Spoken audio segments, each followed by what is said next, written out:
تلك أمة قد خلت لها ما كسبت ولكم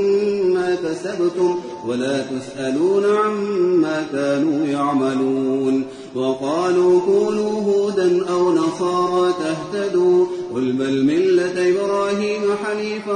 وما كان من المشركين قولوا آمنا بالله وما أنزل إلينا وما أنزل إلى إبراهيم وإسماعيل وإسحاق ويعقوب والأسباط وما أوتي موسى وعيسى وما أوتي النبيون من ربهم لا نفرق بين أحد منهم ونحن له مسلمون فإن آمنوا بمثل ما آمنتم به فقد اهتدوا وإن تولوا فإنما هم في شقاق فسيكفيكهم الله وهو السميع العليم